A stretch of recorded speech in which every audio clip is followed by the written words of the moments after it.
Lungdamna Lai Siangtho John alian somni lekhat aneu khat pan som leli chang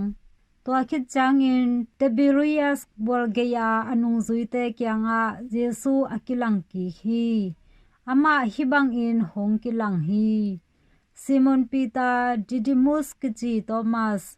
Galilee gam Cana khomi Nathanael Zebedee tapate le adang nungzuipite ni aomu hi Simon Peter in amaute kiangah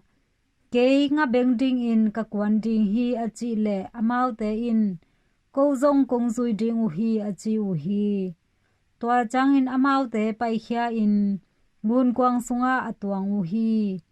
ahi hang in tua zan ton tung in bangma aman ke u hi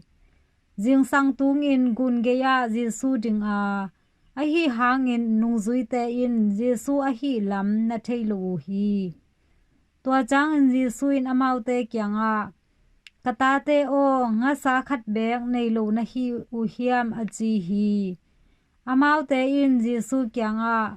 kaman ke u hi chi in adong ki ku hi Jesu in amaute kiangah gun kwang taklama nangen u pai-in tua hi le nga sa naman ding u hi achi hi tua bangin amaute in ngen apayu le nga sa tampi ok a hi chang in ngen akai to zo ke yu hi tua chang in Jesu it nungzuipa in pita kiangah topa a hi achi hi topa hi achi Simon Peter in azak chang in apuan sil in banghang hiam chi le ama apuan sil lo in agwak tangin a om hi tui sunga adyang khepa hi ahi zongin adang nungzuite in tui gei to ki gamla lo tong zani bek ki hal ahi manin nga sa adim ngen kai komin gun kwang azuyu hi amaute leilak atunu jang in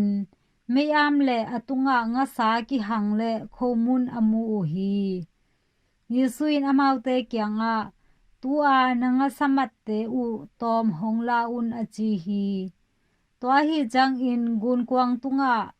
Simon Peter ka to in nga sa alian zale som nga le thum to adim ngen leilaka akai to hi tua za in atam hang in ngen ki kek lo hi Jesu in amaute kiangah no te hong pai un la jing an ne un achi hi tu in topa hi lam nungzuipite in athiu chang in nangkwa na hi hiam chi in kwa main adong ngam ke yu hi Jesu hong pai-in khomun le nga sa la in amaute apia hi in Jesu sina pan atho ki khit nungzuite kiangah akila athum veina hi in topa Lungdamna Lai Siangtho hi Kristu topa o na tunga phanna ta hen